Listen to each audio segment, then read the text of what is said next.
Hello, welcome to my channel. Here I make videos related to teaching, and of late I have been receiving a lot of queries about teaching assistant's job. So in this video, I'm going to compare between agency teaching assistant and a permanent staff working in a school as a teaching assistant. Of course, when we draw these two comparisons, the first thing that comes to our mind is what is the qualification required. Of course, to work in a school, you will require a formal education. It's going to be a level 2 or a level 3 certificate that you will require, and you will need to have some experience. So, when you go to work in a school, you need experience with special education needs children, and at the same time, you should have knowledge of phonics, basic knowledge of phonics.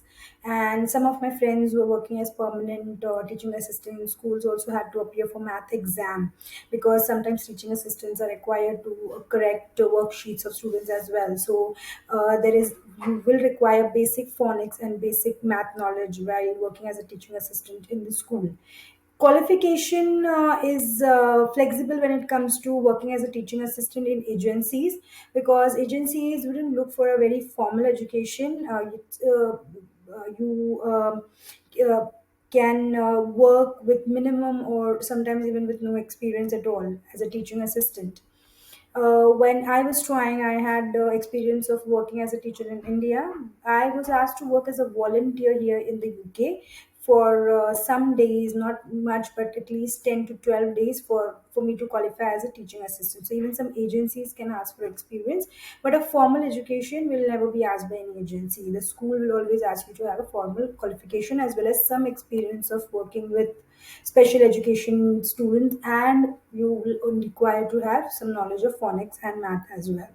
So this was about qualification. So I would say that working in an agency is always good for starters. You can work in an agency, and if you're somebody who's looking to work as a teaching assistant permanently, then you shouldn't really stop your hunt. You have to gain education. You can work, you can get your level 2, your level 3, then HLTA. All these are certificate courses for teaching assistants. And yes, agency is good for starters, but of course, yes, if you want to work in a school, you will have to have a formal education in teaching assistant. So the next point that comes to our mind is also the salary. So salary, when we talk about salary, an agency would provide anywhere between 100 to 120 pounds per day. That is for a 7 to 8 hours of job and with a half an hour of break. So, but when you're talking about salary for an agency, I have made a separate video about this as well. I've shared my salary slip. So here there are deductions. The agency that pays me. So if I'm employed with an agency to work as a teaching assistant, they wouldn't pay me my salary directly. They will hire another agency who will pay me my salary. So these people are going to pay to them, and then they will deduct the taxes, calculate the taxes, and so these people, actually the agencies that pay me, take a lot of money from me, like just to process my salary. So these are the deductions, and of course, it's too low. And you're not even paid for holidays. So they give you an option, which is if you want to be paid for holidays, you they will deduct some extra money from your salary, which is not very feasible, because then you work for very low. So that's why most of people opt to get their salaries upright, and they opt not to get paid for the holidays.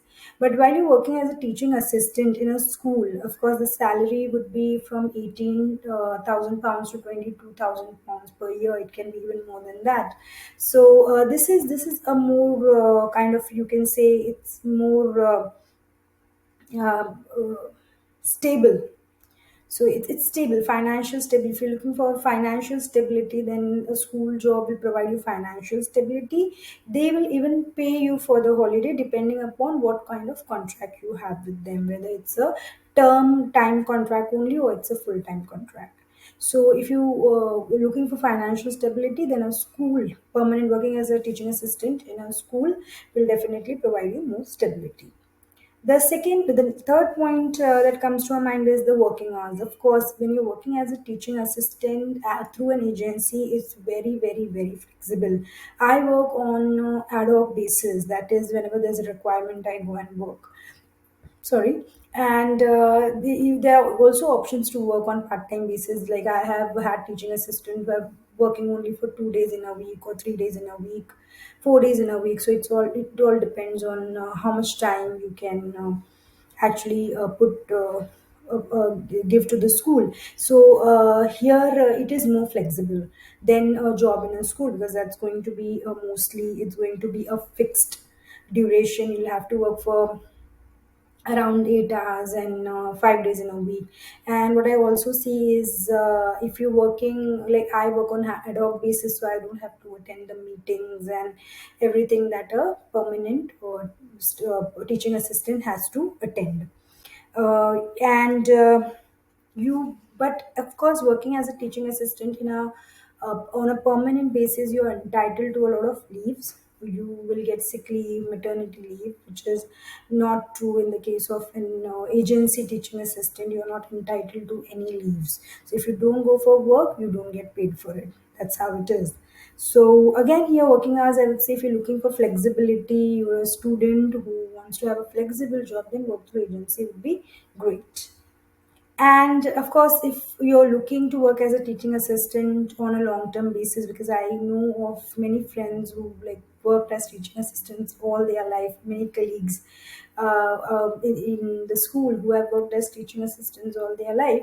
So continuous professional development is something which a school will provide. But of course, even agencies, they have their own apps through which they will allocate various trainings to you. These trainings will be about safeguarding, how to handle children, how to prepare for interview, numerous trainings, like around 50 to 100 trainings. If you really want to learn something, you can even do it through an agency, because they have an app and where they have all these modules that you have to complete.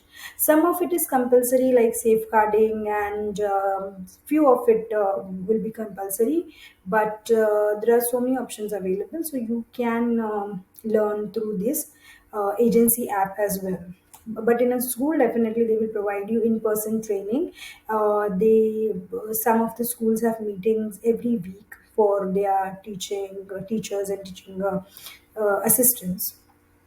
Then of course, these are the few points that comes to my mind now. If you have any questions, let me know in the comment, and please like, share, and subscribe my channel. Thank you.